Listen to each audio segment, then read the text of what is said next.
Bom dia, igreja, graça e paz. Sejam bem-vindos a mais um estudo bíblico dominical, dando seguimento aí à nossa série de estudos do livro de Apocalipse. E hoje a gente vai estar estudando o capítulo 14. Será uma bênção. Então já quero te convidar a pegar aí a sua Bíblia, deixar abertinha aí no capítulo 14, para a gente dar início à leitura. E também te convidar para a gente orar, para agradecer ao Senhor por este tempo que Ele tem nos proporcionado de estudos. Amém? Então vamos lá. Paizinho querido, nós queremos te agradecer por mais esse dia, Pai, por mais esta manhã de estudo que o Senhor tem nos permitido, Pai, pelo Senhor ter gerado em nossos corações, Senhor, o desejo de estudarmos este livro, Pai, que é a revelação de Jesus Cristo pelo Senhor. Muito obrigado, Senhor, e desperta-nos mesmo, Pai, a entendermos esse tempo que estamos vivendo, Senhor. Dá-nos espírito, Pai, de sabedoria e revelação do pleno conhecimento do Senhor, Pai. Ajuda-nos a sermos praticantes da palavra e não somente ouvintes, Pai, para que possamos andar em toda a verdade da Tua palavra e não sermos enganados, Pai, pelo inimigo. Muito obrigado, Senhor, pela vida de cada um dos irmãos que estão aqui conosco nessa transmissão. Eu te louvo, Pai, e te exalto por tudo aquilo que o Senhor tem feito em nós e através de nós e por tudo que Tu és, Senhor. Conduza-nos em toda a verdade da Tua palavra, Senhor. Conduza-nos neste estudo, Senhor, segundo o Teu coração. Em nome de Jesus, nós te agradecemos por este tempo e clamamos a Ti para que o Senhor permaneça aqui conosco, nos conduzindo segundo o Teu querer. Em nome de Jesus, Pai, em nome de Jesus. Amém. Então, queridos, o capítulo 14, do livro de Apocalipse. Você pode estar abrindo aí para a gente dar início à leitura. Enquanto isso, eu vou dar uma rápida introdução aqui a respeito do livro, tá? O capítulo 14 de Apocalipse, ele é mais um capítulo entre parênteses aí dentro do livro, tá? E ele vai trazer para nós, ele vai nos apresentar um contraste entre dois grupos, por assim dizer, Nós vamos ver um modelo celestial que é santo, e nós vamos ver dentro do capítulo também um modelo terreno, carnal e idólatra, imoral, corrompido, que é terreno, que é o profano. Então nós veremos aí a distinção entre o modelo celestial, é o modelo santo, o modelo de Deus, e o modelo profano, terreno, carnal, que é o modelo profano. Então veremos aí a diferença entre o santo e o profano. E esse capítulo ele também é uma introdução dos juízos que nós veremos aí, estudaremos mais à frente nos capítulos que seguem, tá? Então, quando for uma pequena introdução de alguma coisa que a gente ainda vai estudar, eu vou dar uma pausazinha para poder trazer isso para vocês, tá? E como nós estamos falando a respeito de dois grupos, de um modelo santo e um modelo profano, de uma distinção, de um contraste entre esses dois modelos, eu quero aqui deixar claro, assim, para nós mesmos, queridos, que nós precisamos, assim, nos posicionar. Não é? Porque veremos aqui durante todo o estudo desse capítulo esse contraste. E sobre adoração santa, adoração do padrão celestial e uma adoração que não provém de algo santo, mas é uma adoração de engano, baseada no engano. E assim, no mundo espiritual não existe neutralidade. Ou nós estamos adorando a um Deus, num padrão santo, ou nós estamos dentro de um padrão corrompido, tá? Então, nós não podemos servir a dois senhores. Ou nós estamos servindo ao Deus vivo, ou nós estamos participando de uma adoração ao diabo. Ainda que nós não tenhamos consciência disso, de que estamos prestando uma adoração que não está agradando a Deus. Então esse capítulo ele vai gerar isso em nós, vai nos trazer a identificação de um padrão celestial e de um padrão carnal e moral. Então, louva a Deus, porque eu estou apaixonado por esse capítulo e eu espero que o Senhor gere isso também no seu coração, para que nós possamos fazer uma reflexão do tipo de adoração que nós estamos prestando para o Senhor. Né? Se é uma verdadeira adoração, porque são esses que o Senhor busca. Verdadeiros adoradores que o adoram em espírito e em verdade. E que em nome de Jesus nós façamos parte, queridos, deste grupo que adora o Senhor em verdade, em espírito. Aleluia! E se não estivermos sendo parte desse grupo, que nós possamos nos alinhar à vontade de Deus. Né? A Denise esteve aí no domingo passado, trazendo aí para nós, apresentando os adoradores da besta, né, e da sua imagem. E nós veremos aqui neste capítulo também qual o destino que eles receberão. Né? Então ela mostrou isso para a gente também, essa distinção de um padrão santo e um padrão profano. Então vamos dar aí sequência à leitura do capítulo. Apocalipse 14, versículos 1 ao 3. E diz assim: Olhei, e eis o Cordeiro em pé sobre o monte Sião, e com ele 144.000, tendo na fronte escrito o seu nome e o nome de seu pai. Ouvi uma voz do céu como voz de muitas águas, como voz de grande trovão. Também a voz que ouvi era como de arpistas quando tangem a sua harpa. Entoavam um novo cântico diante do trono, diante dos 4 seres viventes e dos anciãos. E ninguém pôde aprender o cântico, senão 144.000 que foram comprados da terra. Então aqui, queridos, nós podemos ver que João, então, ele tem uma visão do Cordeiro em pé sobre o Monte Sião. E Cordeiro fala de redenção. Tanto que no versículo aqui, no final do versículo 3, diz que eles foram comprados da terra. Então, se eles foram comprados da terra, eles não se encontram mais na terra. Né? O Cordeiro, ele se encontrava à destra de Deus, aguardando até que seus inimigos fossem postos por escabelo de seus pés. Mas agora ele está de pé para agir. Né? Há uma ação agora, né? Uma ação correspondente com a redenção agora, desses 144.000. E Monte Sião está relacionado à cidade celestial, à cidade santa, do Deus vivo. Não é mais, não, aqui não está falando a respeito de Jerusalém terrena, mas da Jerusalém celestial, né? A cidade do Deus vivo, o lugar que ele escolheu para sua morada, para o seu descanso para sempre.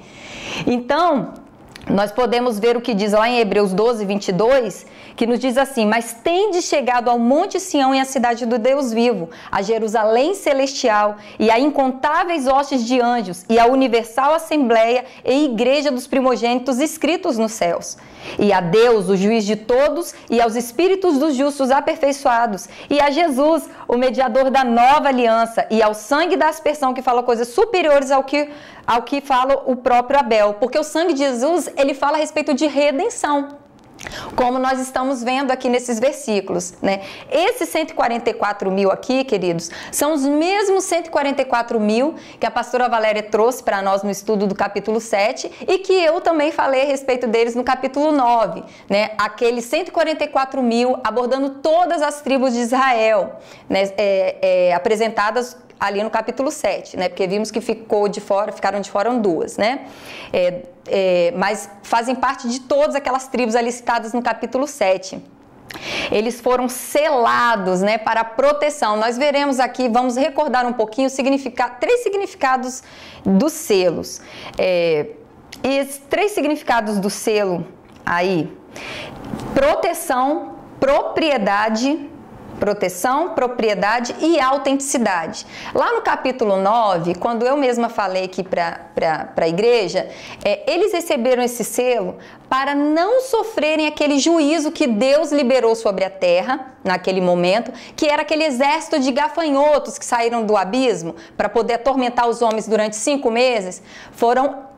Eles foram protegidos para não serem atormentados por aqueles exércitos demoníacos, o que não os isentou da perseguição do anticristo. Eles foram perseguidos e foram mortos, mas foram redimidos, aleluia. Agora eles se encontram com o Cordeiro, eles estão junto com o Cordeiro na cidade santa. E então receberam a proteção ali no capítulo 9 para não sofrerem aquele juízo do exército de gafanhotos. O selo ele também traz o significado de propriedade. Então nós vimos ali que eles entoavam um novo cântico e nós veremos que eles tinham o nome do Cordeiro e de Deus em sua fronte, ou seja, na sua testa. Então o selo, agora nós vemos mais detalhes a respeito deles, é o nome do Cordeiro e o nome de Deus, que agora está ali bem na fronte deles. Isso representa a quem eles pertencem. Eles pertencem ao Cordeiro e a Deus. Aleluia! E também traz a ideia de autenticidade. Eles não seriam adulterados, eles não sofreram corrupção, né? Eles não saíram de uma posição de fidelidade. Eles permaneceram fiéis até a morte, não amaram sua própria vida. Eles permaneceram ali fiéis, portanto agora participaram da redenção, se encontram ao lado do Cordeiro. E aquela cidade, esse Monte Sião, ele vai descer. Tá? Vai descer como noiva ataviada, né? E serão novos céus, nova terra, será toda a criação, queridos, ela será redimida, né? Porque a redenção, ela não é só para a humanidade, para os homens, mas é para toda a criação de Deus, porque tudo que Deus criou, ele viu e disse que era bom. Então, assim como nós, igreja, tá? No nosso contexto aqui, nós somos redimidos, nós já fomos comprados, nós temos livre acesso ao trono, porque o véu se rasgou mediante o sacrifício de Jesus, nós temos livre acesso. Então, nós podemos chegar ao trono a qualquer momento, aí na sua casa, aqui onde eu estou, aqui na igreja, na minha casa, em qualquer lugar onde você estiver, fazendo o que você estiver, queridos. Nós temos essa liberdade, louvado seja Deus por isso. Eles aqui passaram pela redenção, mas eles não tiveram essa liberdade da graça que nós temos hoje. Portanto, nós temos uma responsabilidade ainda maior de prestarmos uma adoração sincera e verdadeira a Deus. Tá? Isso dentro do nosso contexto de Brasil, porque muitos outros irmãos que se encontram aí ao redor do mundo já estão sendo perseguidos, sofrendo aí aflições, perseguições e sendo mortos. Então você que tem liberdade, preste uma adoração sincera ao Senhor. Vamos dar sequência aí. Eles entoavam um novo cântico, havia um louvor novo em seus lábios, né? Porque agora eles provaram da redenção do Cordeiro. E lá no capítulo 15, como nós vamos estudar ainda, é falado que há um cântico de Moisés e o cântico do Cordeiro. O cântico de Moisés para as tribos de Israel, para os judeus, já é conhecido. Agora o do Cordeiro será um novo cântico nesse momento. Então, por isso, um novo cântico é uma nova experiência, né, para eles. Há então uma festa no céu, eles adorando, louvando, né, um cântico novo, o cântico da redenção, porque eles foram perseguidos, queridos, foram provados, mas agora eles estão juntinho com Jesus, com o Cordeiro, né? Essa festa no céu lá, porque foram comprados da terra. E é um cântico muito parecido com o de Apocalipse 5:9, ele também, a gente pode trazer um pouquinho aí essa comparação, onde diz: e entoavam um novo cântico dizendo: digno és de tomar o livro e de abrir-lhes os selos, porque foste morto e com teu sangue compraste para Deus os que procedem de toda tribo, língua, povo e nação. E para o nosso Deus os constituíste reis e sacerdotes e reinarão sobre a terra. Bem em contraste com aqueles adoradores da besta, porque eles, em vez de adorarem a Deus, preferiram adorar a besta e blasfemar contra o céu, tá? Contra o céu e contra os santos. Então aqui não, aqui eles estão adorando ao Cordeiro, porque compraste para Deus que procede de toda tribo, língua, povo e nação, né? Algo acontecendo antes da sua própria materialização aqui na terra, né? Agora vamos para a leitura do versículo 4 e 5, que diz assim: são estes os que não se macularam com mulheres, porque são castos. São eles os seguidores do Cordeiro por onde quer que vá. São os que foram redimidos dentre os homens, primícias para Deus e para o Cordeiro, e não se achou mentira na sua boca, não tem mácula, tá? E esse aqui são aqueles que são estes os que não se macularam com mulheres, queridos. Não está fazendo menção de que somente homens fazem parte desse grupo de 144 mil, não. 144 mil não, tá? Não são somente homens. Esses 144 mil representam os salvos, os redimidos, né? Dentre a tribo de Israel aqui. Homens, mulheres, crianças, tá? É um grupo geral. Esse de que não se macularam com mulheres, as mulheres aqui dá uma ideia de idolatria, né, de corrupção, fazendo uma menção à Babilônia, que nós vamos falar um pouquinho nos próximos versículos aí, nos versículos que seguem, tá? Então, eles não se contaminaram com a idolatria predominante nesse contexto, nesse momento, tá? Então, eles permaneceram puros espiritualmente falando. Não se contaminaram com o sistema idólatra e imoral da grande Babilônia, a mãe de todas as prostituições. E eles também agora são glorificados. Eles, como Cristo, estão como Cristo agora, glorificados. Porque aquele que se une ao Senhor torna-se um espírito com Ele. Portanto, agora, eles são um, eles têm uma unidade, uma comunhão com Cristo. Então, portanto, podem segui-lo por onde quer que Ele vá. Então, agora eles estão em glória, né? Foram redimidos. E são as primícias para Deus e para o Cordeiro. Primícias fala a respeito de um grupo dentro de outro, né? Os primeiros dentro de um grupo. Então, eles são primícias para Deus e para o Cordeiro dentro do grupo ali de Israel, dentro do povo judeu, né? Dentro do contexto da tribulação. Tá? Isso dentro da nossa interpretação, tá, queridos? Pré-tribulacionista. Se você tem uma interpretação diferente, você vai entender que isso aqui é a igreja, tá? Mas nós, dentro da nossa interpretação, são aqui os 144 mil das tribos de Israel, as primícias dentro desse grupo, tá? Os primeiros a serem redimidos, né? Porque ainda há outros aqui no contexto, né? E não se achou engano em seus lábios, na sua boca, não tem mácula. Essa parte aqui, que não se achou engano na sua boca, está fazendo referência à adoração deles, porque a adoração deles é para o Senhor, é para o Cordeiro, não é para a besta. Portanto, a adoração deles é uma adoração verdadeira, para o Deus, o único Deus que merece e é digno de toda a nossa adoração, tá? Então, não se achou engano porque eles não adoraram a besta. Agora, versículos 6 e 7. Nos diz assim, nós vemos aí agora um primeiro anjo aqui no contexto do capítulo 14. Veremos aqui um anjo e ele vem trazendo um evangelho eterno, queridos. A palavra de Deus, ela é eterna. Céus e terra passarão, mas a palavra, ela permanece eternamente. Tá? Então, esse anjo agora, ele vem trazendo o evangelho eterno e anunciando uma mensagem. Então, vamos ler. Versículos 6 e 7. Vi outro anjo voando pelo meio do céu, tendo o evangelho eterno para pregar aos que se assentam sobre a terra. E a cada nação, tribo e língua e povo, dizendo em grande voz: temei a Deus e dai-lhe glória.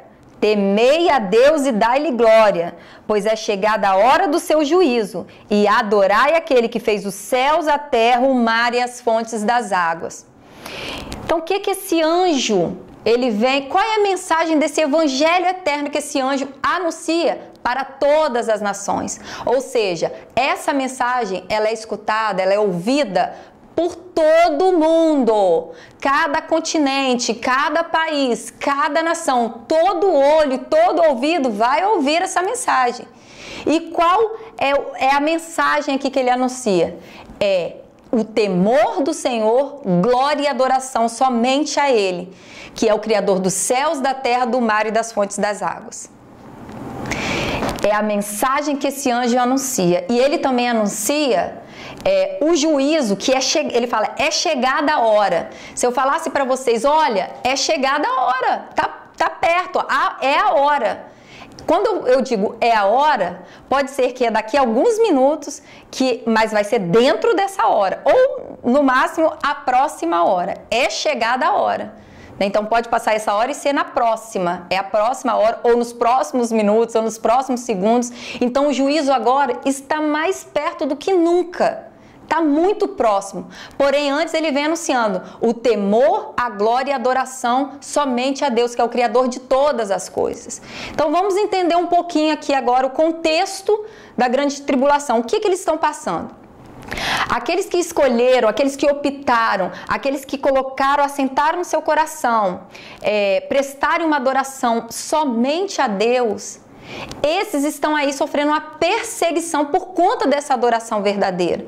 Porque o anticristo, ele está querendo ser adorado. E ele está lá dentro do contexto que Denise trouxe para nós, ele está lá fazendo sinais, prodígios, perseguindo.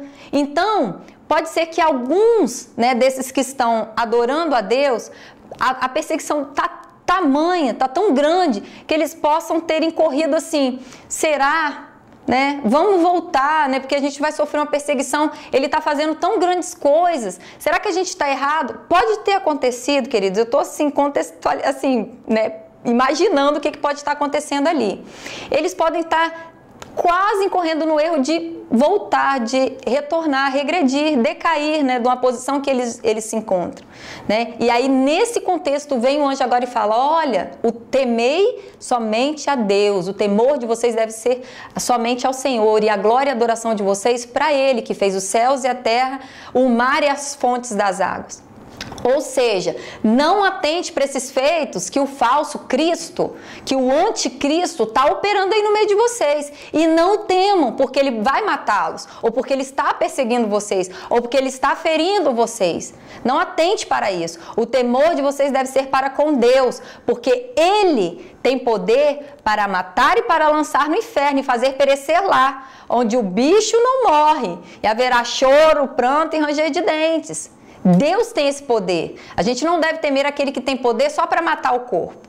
Mas antes, o nosso temor deve ser sempre e primeiramente, antes de tudo, ao Senhor, que é o Criador de todas as coisas, né? Portanto, queridos, muitas pessoas não haverá assim desculpas para falar que, mas eu não ouvi. Porque a própria palavra de Deus, que é a verdade, tá? A verdade materializada aqui para nós, né? Ela nos diz que os homens serão indesculpáveis, porque a própria criação manifesta a glória de Deus. E um dia, conversando com a pastora Valéria, ela contou pra gente a respeito de uma pessoa que era... prestava adoração ao diabo, era um satanista, e aí ao fazer alguma daquelas coisas lá do satanismo, ele estava numa floresta e daí ele se sentindo muito mal, né? Porque é para te matar, né? Esse tipo de obra é para te matar. E aí ele parou e olhou para o céu e olhou para as árvores, né? Contemplou a criação e aí ele fez uma reflexão, né? E toda vez que eu falo de reflexão, eu lembro do Fábio pregando aqui, porque ele trouxe para a gente essa ideia da gente parar, entender o que a gente está ouvindo e refletir, e fazer uma reflexão para os nossos dias, para o nosso posicionamento como filhos. Como que a gente está andando nos dias de hoje, dentro dessa graça, essa dispensação da graça que a gente vive, tá? Então, fecha parênteses. E aí ele contemplou a criação e falou assim, como pode um Deus que criou coisas tão belas, que fez tudo tão perfeito, querer que eu faça esse tipo de coisa? E aí ele fez essa reflexão, ele fez essa distinção entre o santo e o profano, contemplando a natureza. Aleluia! E aí o engano não teve mais brecha na vida dele. Por causa de uma contemplação, ele conheceu a verdade e daí ele retornou. Ele saiu daquele lugar de profanado, de corrupção, de imoralidade, de prostituição e se voltou para o Senhor. E é um cristão até hoje. Então, assim, a própria natureza, ela manifesta a glória de Deus. Nós, portanto, devemos manifestar da mesma forma e participar da restauração que Ele está operando, da redenção em tudo, queridos. Não só na vida dos homens, mas em tudo, em toda a criação. Então, nós devemos aí prestar atenção, fazer essa reflexão e essa distinção, né? Seja através da contemplação ou do conhecimento da palavra, como nós estamos fazendo aqui hoje, né? Porque o Senhor, Ele tem nos proporcionado esse tempo, então vamos aproveitar cada oportunidade que nós temos, né? Como está lá em Efésios 5,15, né? Remindo o tempo, porque os dias, queridos, são maus, e não pense que vai melhorar não, tá? A gente está falando de Apocalipse e nós vemos aí os sinais, né? E a palavra, céus e terra passarão, mas a palavra, ela permanecerá e tudo que está escrito aqui vai cumprir. Nenhum tio vai passar da palavra, tá? Então, precisamos nos apegar à palavra, que é a verdade. Então ele veio aqui pregando, vamos voltar aqui, ele veio pregando o temor, a adoração e o juízo iminente, né? O temor, a glória e a adoração e o juízo iminente, dando oportunidade ali às pessoas para se alinharem à vontade do Senhor, né? Ao modelo santo, a permanecerem, porque a dificuldade, queridos, tanto nos dias de hoje como naqueles dias, será a permanência, né? A paciência em permanecer, em perseverar na fé. E também esse anúncio do evangelho eterno, né? E evangelho, o significado da palavra evangelho são boas notícias. E isso aqui são boas notícias, porque o juízo está próximo, então eles serão redimidos, eles vão passar por essa situação, Deus vai executar ali a sua justiça, né? E eles serão redimidos dessa situação de aflição que eles estão vivenciando agora. E também esse anúncio dele aí nos leva também lá em Mateus 24:14, que diz: e será pregado esse evangelho do reino por todo o mundo para testemunho a todas as nações, então virá o fim, né? Então traz aí pra gente o cumprimento dessa passagem. Agora versículo 8. Versículo 8 nós vemos aí o segundo anjo anunciando a queda de Babilônia. Ele vem falando que Babilônia agora caiu, né? Vamos ler ali. Queridos, eu não vou entrar muito, eu não vou me aprofundar muito em relação à Babilônia, porque nós teremos aí o capítulo 17 e 18 falando somente a respeito de Babilônia, da sua condenação, do seu juízo, tá? Então aqui eu vou dar uma pequena introdução, como eu disse no início, né? Que esse capítulo aqui, ele também é um capítulo introdutório a respeito de coisas que nós veremos ainda mais à frente. Mas vamos lá, versículo 8. E o outro anjo seguiu dizendo: Caiu Babilônia, aquela grande cidade que a todas as nações deu a beber do vinho da ira da sua prostituição.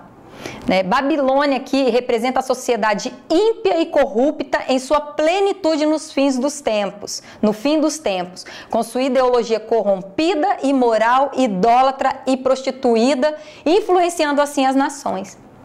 Babilônia significa confusão por mistura, é uma fusão, né? É uma mistura entre coisas, né? Uma mistura, e que gera ali essa fusão, essa confusão, né? Uma fusão entre coisas.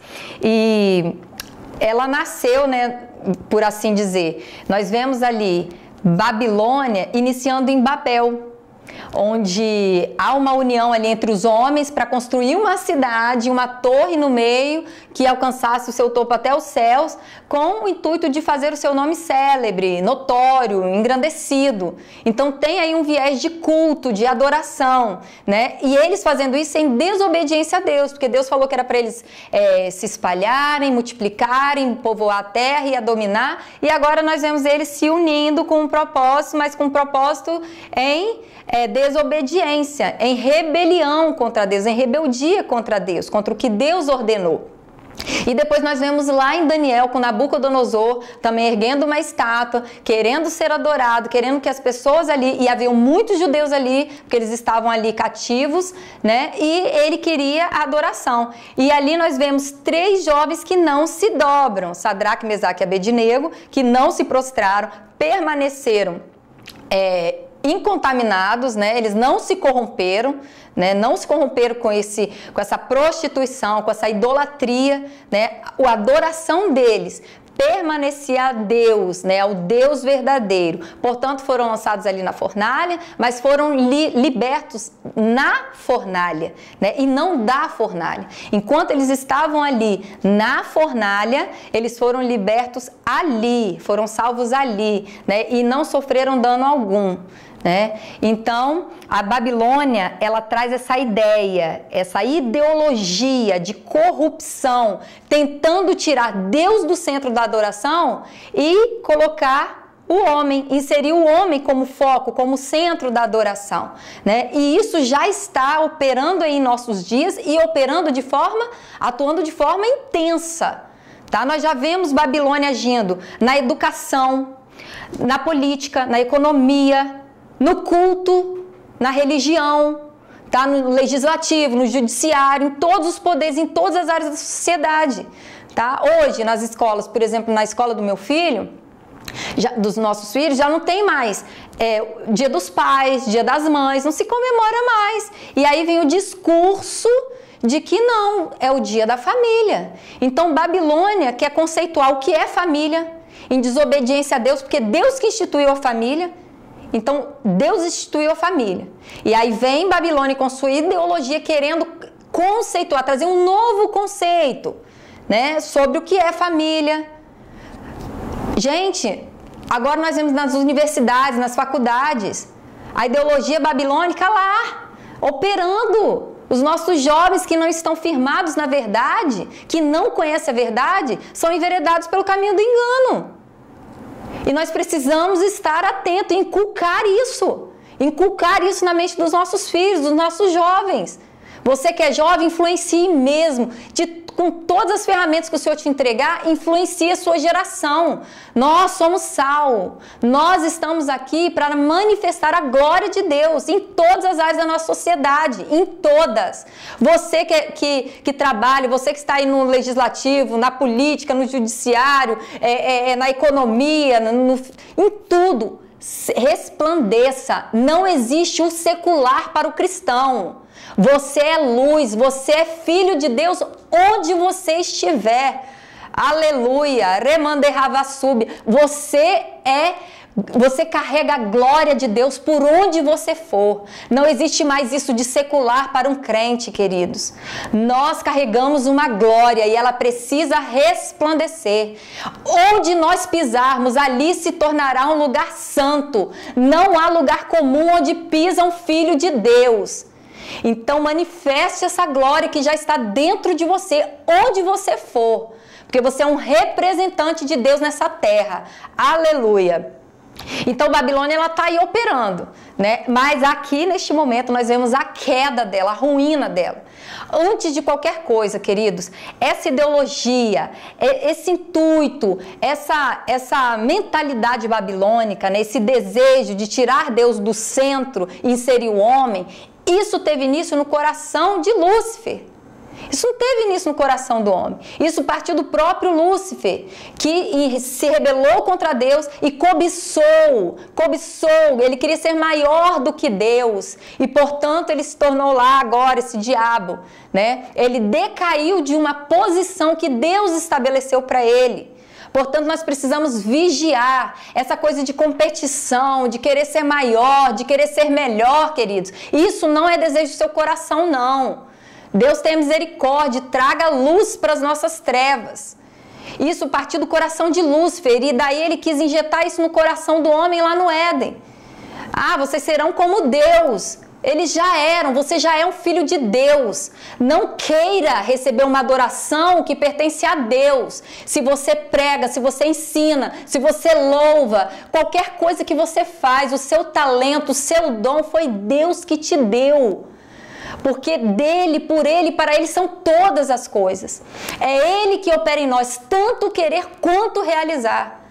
Se você tem o desejo de fazer algo, faça, mas faça devolvendo toda a glória para Deus, porque a glória pertence dele, porque veio dele para você. Você é um participante, você é um cooperador, você age, o Espírito Santo que habita dentro de você que vai agindo, vai te movendo para isso. Amém? Glória a Deus.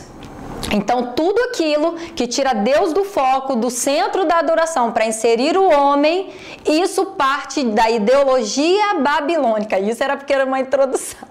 Mas aqui, gente, esses dias no grupo do WhatsApp, eu não lembro quem foi, se eu não me engano, foi o Everton, esposo da Júlia. Se eu não me engano, tá, gente? Que postou lá uma pregação de um ministro. Gente, eu nem comentei, porque aquilo me tocou tanto, eu fiquei em prantos com aquela ministração. O ministro, ele fala assim, corra de toda a mensagem que coloca o homem no foco, onde Deus não é exaltado, onde Deus não é o centro da mensagem. Corra! E quando eu ouvi aquela mensagem, eu lembrei de Ló. Quando Deus envia 2 anjos lá para insistir com Ló e falar assim, corra, fuja daqui, fuja, escapa-te por tua vida, suba para o monte, escapa-te por tua vida, corra. E aí ele fica ali tentando ainda carregar algumas coisas e Deus insistindo, corra, corra até que ele vai, né? Mas Ló, a palavra nos diz que ele era justo, sim. Ele era justo, ele afligia sua alma, atormentava sua alma por conta do que ele via, da corrupção generalizada que ele via em Sodoma e Gomorra, que elas sofreram ali o juízo de Deus. Elas sofreram.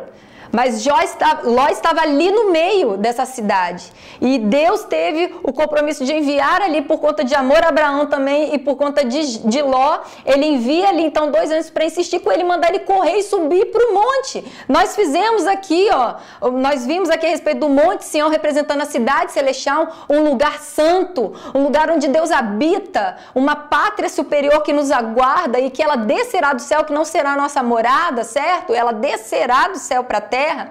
E é uma cidade, e nós vimos um anjo trazendo uma mensagem do evangelho eterno, é o temor, glória, adoração somente a Deus. E aqui também, como nós falamos no início, que fazemos um contraste no capítulo 14, uma distinção entre um grupo, um santo e outro profano. Nós vimos então uma cidade santa e um anjo trazendo uma mensagem de temor, glória e adoração a Deus.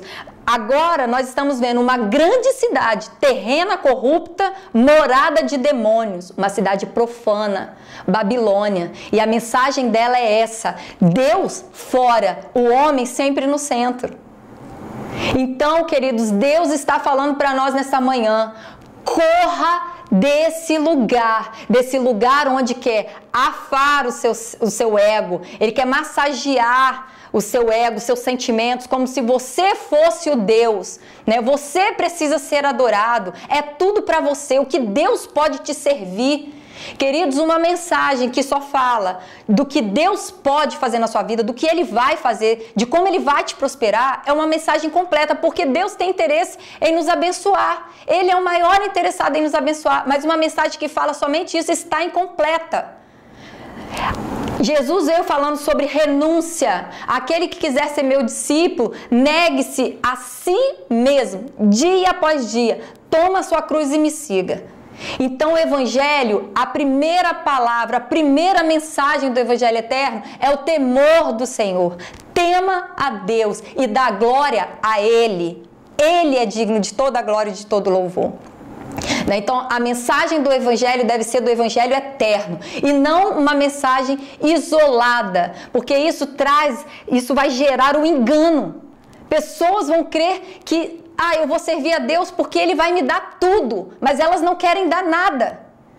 E a forma como nós alcançamos vidas é a mesma forma que nós vamos ter que permanecer com ela, porque quando formos falar a verdade, elas vão, correr. Então alcance vidas com a verdade, dando glória a quem merece glória, que é somente o nosso Deus, tá? Então vimos aqui uma cidade santa e uma cidade profana, carnal, terrena, morada de demônios. Essa é onde Deus habita com seus santos, né? E aqui é onde se tornou morada de Satanás. E a mensagem é: você é o seu Deus, o seu desejo prevalece, né? Com toda essa mentalidade e essa ideologia corrompida, prostituída, idólatra de Babilônia, né? Então tudo aquilo que o homem é o centro, o antropocentrismo, o humanismo, hedonismo, corra. E se você tem tido esse tipo de comportamento, esse tipo de mensagem tem saído dos seus lábios, esse tipo de discurso tem saído de suas mensagens, de suas pregações, arrependa-se e alinhe-se com o desejo, com a vontade do Senhor, ou seja, com a verdade da palavra de Deus. Amém? Queridos, não pense que é fácil falar isso. Eu também sei que não é fácil de ouvir.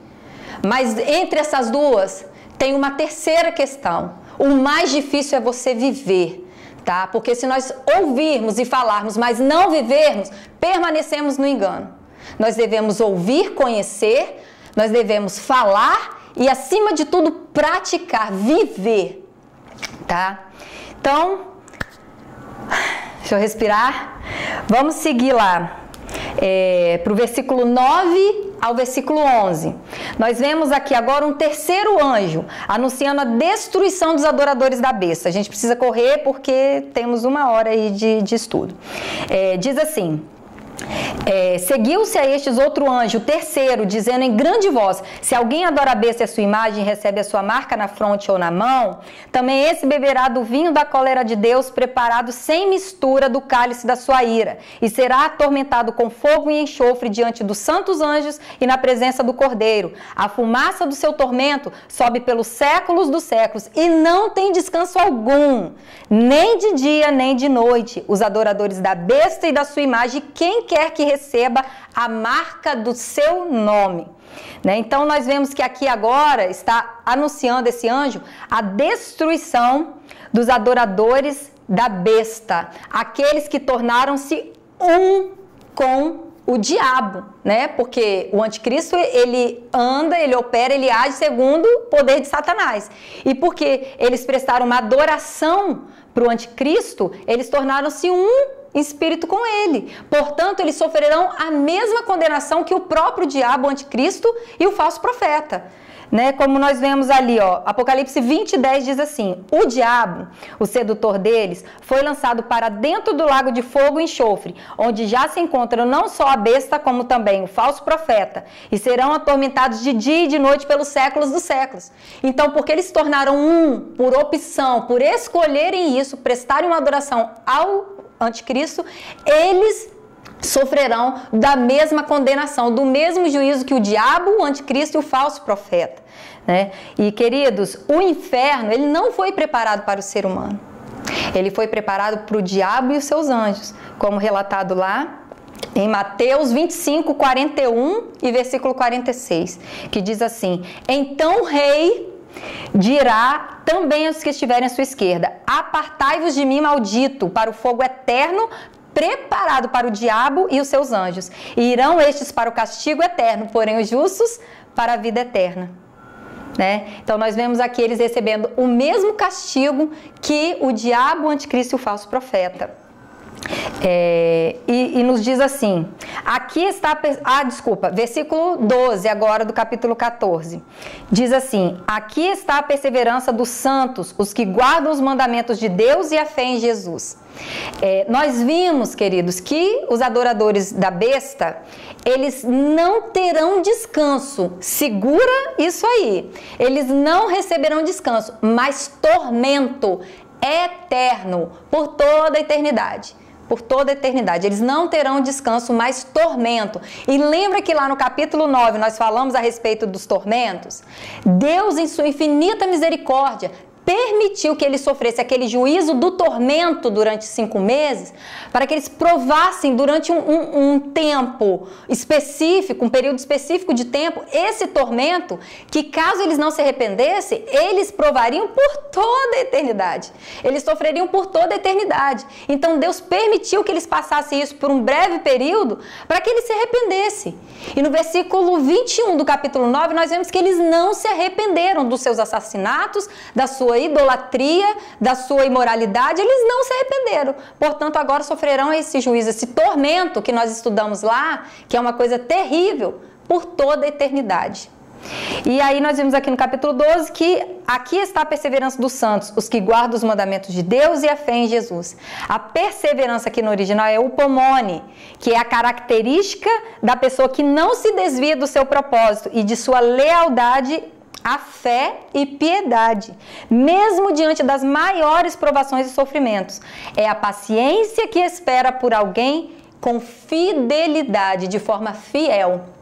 Então aqui está a perseverança dos santos. Eles permaneceram fiéis e fiéis até a morte, tá? E nós também, queridos, tem muita gente aí com medo de morrer. Querido, se você morrer, você vai ser promovido à glória. Eu sei que às vezes a gente tem um propósito, às vezes não, né? Todos nós temos um propósito, mas às vezes a gente fica pensando nas pessoas que vão ficar. Queridos, a nossa fé tem que estar fundamentada no Senhor. Nós devemos desejar a vinda dele. Tem gente que está orando, Senhor, não deixa acontecer isso, não deixa acontecer aquilo. Queridos, o Apocalipse ele vai acontecer. E nós devemos almejar a vinda do Senhor. Maranata, ora vem Senhor Jesus. porque nós estaremos com Ele. E se morremos agora, é porque Deus quis, é porque o nosso papel, a nossa vocação, o nosso propósito já foi cumprido e nós seremos promovidos à glória. Então descanse o seu coração. Descanse o seu coração e saiba que Deus está no controle de tudo. Mas coloque isso mesmo bem fixado, bem fundamentado no seu coração. Deus é o Deus que tem o controle de tudo em suas mãos. E você está aqui, ó, na palma da mão dele. Descansa. Quem vive tormento é ímpio. É ímpio. Viverá um tormento aqui, já vive atormentado porque pertence a Satanás. Mas os santos, nós já vivemos esse descanso aqui. Aqui.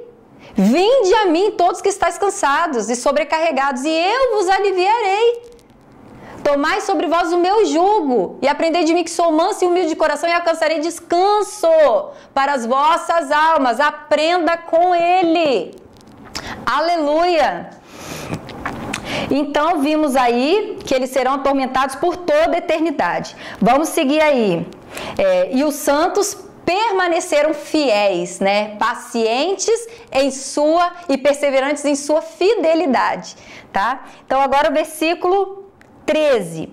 É a quarta voz, os bem-aventurados. Então ouvi uma voz do céu dizendo: escreve, bem-aventurados os mortos que desde agora morrem no Senhor.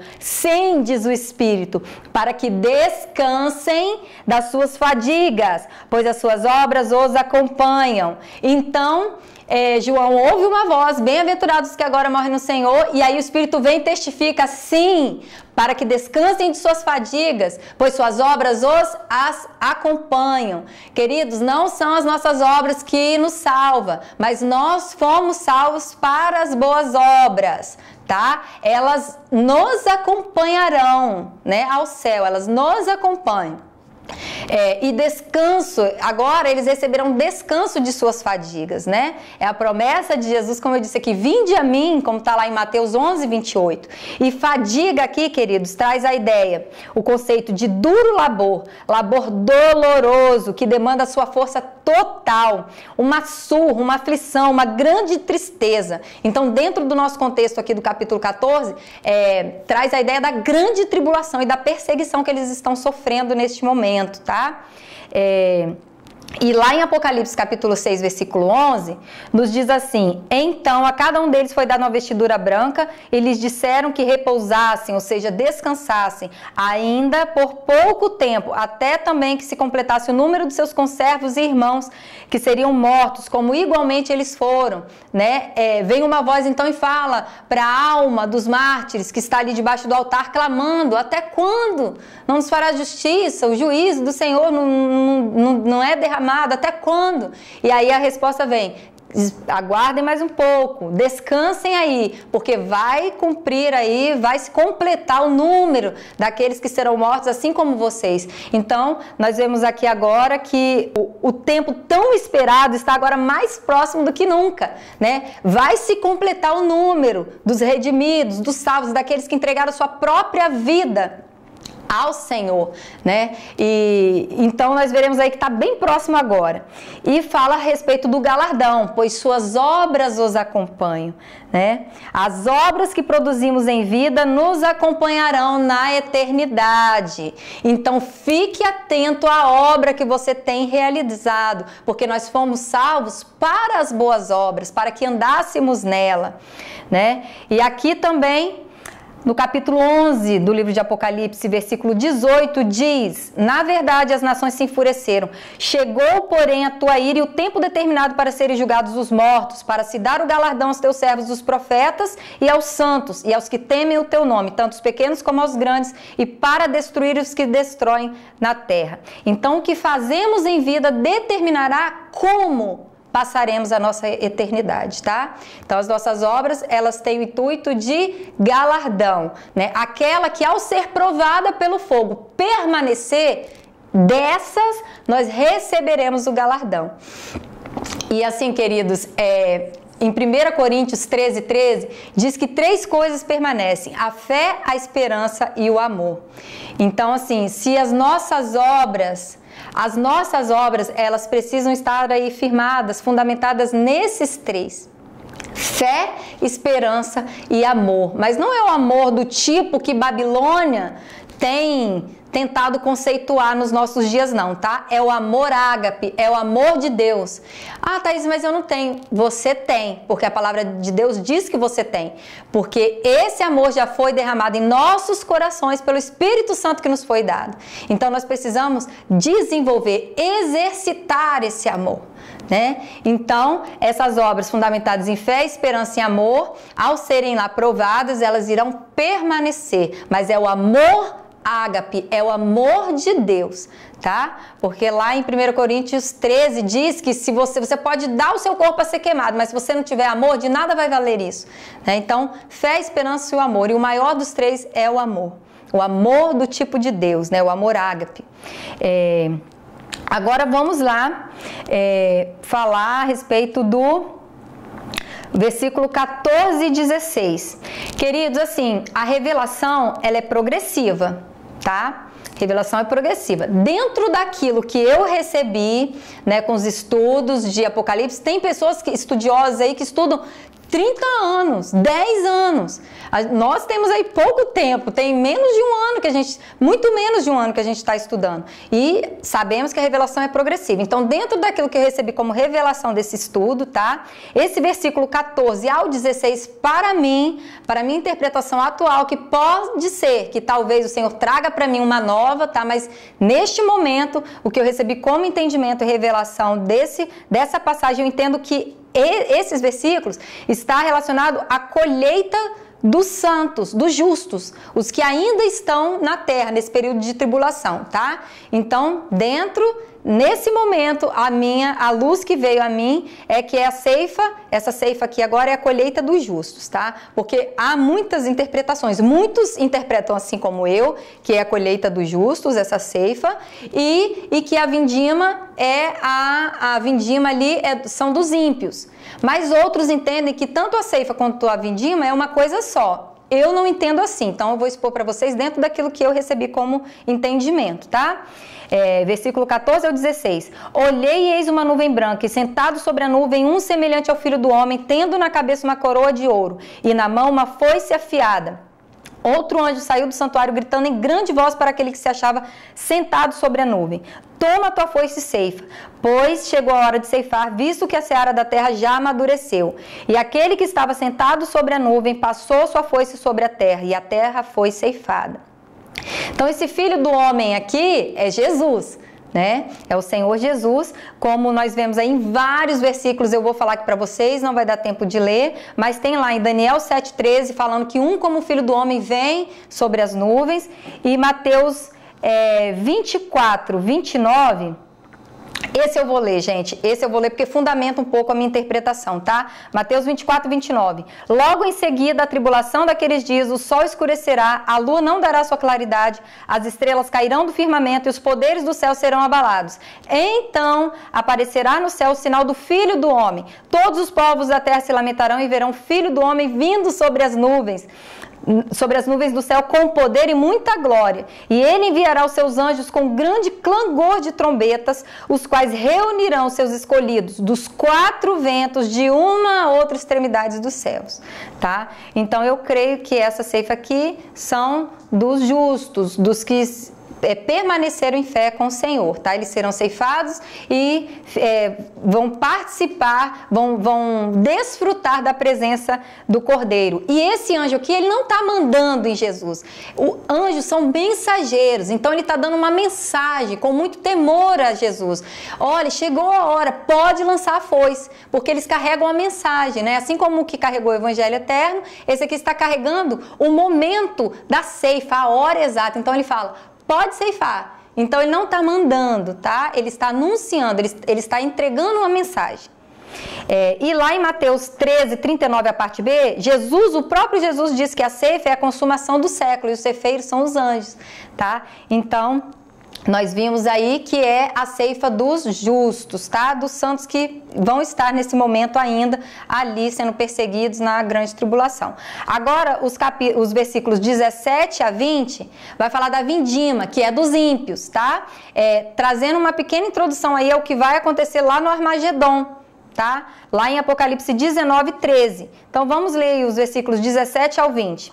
Então saiu do santuário que se encontra no céu outro anjo, tendo ele mesmo também uma foice afiada. Saiu ainda do altar outro anjo, aquele que tem autoridade sobre o fogo, e falou em grande voz ao que tinha foice afiada, dizendo: toma a tua foice afiada e ajunta os cachos da videira da terra, porquanto as suas uvas estão amadurecidas. Então o anjo passou a sua foice na terra e vindimou a videira da terra, e lançou-a no grande lagar da cólera de Deus. E o lagar foi pisado fora da cidade, e correu sangue do lagar até os freios dos cavalos, numa extensão de 1.600 estádios. Tá? Então nós vemos aqui o juízo de Deus como a vindima, né? A ideia simbólica é o próprio Jesus esmagando e destruindo essas uvas.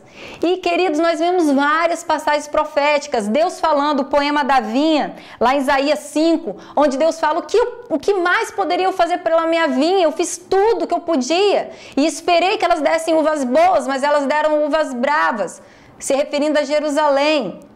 Em Joel 3,13 também fala: lançai a foice, porque está madura a seara, porque os lagares transbordam, que a sua malícia é grande. Então nós vemos vários textos, tá? Falando a respeito desse momento, que é o tempo do Armagedon, que nós vamos estudar lá no capítulo 14, tá? E tem a parábola dos vinicultores maus, também lá em Mateus 21:33, onde Jesus fala que o pai de família envia os trabalhadores, eles mataram todos, feriram outros, e aí depois o pai de família envia o seu próprio filho, e eles matam o filho, falando sobre si mesmo, aos principais sacerdotes daquela época. E aí o Senhor fala, eles falam: e que fará o dono da vinha aos seus trabalhadores? Ele fala: vai pegar a vinha, vai arrendar para outros trabalhadores e vai dar horrenda punição para eles, horrenda morte. E aí ele diz: vocês não ouviram, vocês não leram na escritura, a pedra que os edificadores rejeitaram, essa foi feita a pedra de esquina, a principal. Né? E quem tropeçar sobre essa pedra será destruído, e quem sobre ela cair será feito a pó, reduzido a pó. Então está falando sobre esse tempo, né? Então aqueles que permanecerem no engano, adorando ao falso profeta, ao falso Cristo, receberá essa destruição. E aqui fala a respeito de uma extensão de 1.600 estádios, que representa aí 360 quilômetros, né? Uma extensão grande assim, né? Fazendo ali é como se fosse algo simbólico, tá, gente? Só que em parte, porque se estamos falando do Armagedon, será num local específico, né? Porém, a destruição, o juízo de Cristo, de Deus sobre os ímpios, será universal, né? Mas a batalha será no local específico. E assim como Cristo derramou o seu sangue fora da cidade para a redenção de todo aquele que receber esse sacrifício, né? Porque Cristo, ele não morreu para alguns, ele morreu por todos, né? Mas uns recebem e outros rejeitam. Então esses que estão sendo agora destruídos, o estão sendo não por conta de seus pecados, porque todos nós pecamos, mas nós recebemos o sacrifício de Jesus, por isso fomos remidos. Mas eles rejeitaram, como diz lá em João 3,16, que Deus amou o mundo de tal maneira que veio o seu Filho, e todo aquele que nele crê não vai perecer, mas quem não crê já está julgado, condenado, porque não creu no nome do Filho unigênito de Deus. E a condenação é essa, que a luz veio ao mundo e eles amaram mais as trevas do que a luz, porque suas obras eram más. Então eles rejeitaram. Essas pessoas que estão sofrendo esse destino aqui de inferno, onde só sofrerão tormentos, queridos, não é mais por conta de seus pecados, mas por conta do perdão que eles rejeitaram, né? Porque se eles tivessem aceitado o sacrifício de Jesus, eles não estariam sofrendo agora essa condenação, né? E assim nós finalizamos o nosso estudo. Desculpa aí correr no finalzinho, mas é porque a gente tem um tempo certinho. E só pra gente finalizar aqui, nós vimos o contraste, né? Cidade santa, cidade profana, descanso e tormento eterno, descanso e tormento eterno. Nós vimos aí várias distinções entre o santo e o profano. Isso gera em nós um temor para andarmos, queridos, em verdade, e prestarmos uma adoração sincera e verdadeira e espiritual para o Senhor, para o nosso Deus, tá? Então vamos orar agradecendo o Senhor por esta oportunidade, por mais esse tempo de estudo, amém? Deus abençoe vocês, a sua família, em nome de Jesus. Pai, nós te adoramos por esse tempo precioso, Pai, e pedimos a Ti que gere o temor do Senhor em nossos corações. Nós te amamos, Pai, e queremos viver uma vida sincera e honesta, Senhor, Senhor, trabalhe em nós, Senhor, trabalhe em nós, nos alinhe à tua vontade, Senhor, porque nós queremos viver para te louvar e para te agradar, Pai. Nós queremos viver tudo aquilo que o Senhor já preparou desde a eternidade para nós. Nos ajude a andarmos e a cumprirmos a nossa vocação de forma santa, honesta e agradável e verdadeira ao Senhor. Em nome de Jesus. Amém. Glória a Deus. Deus te abençoe.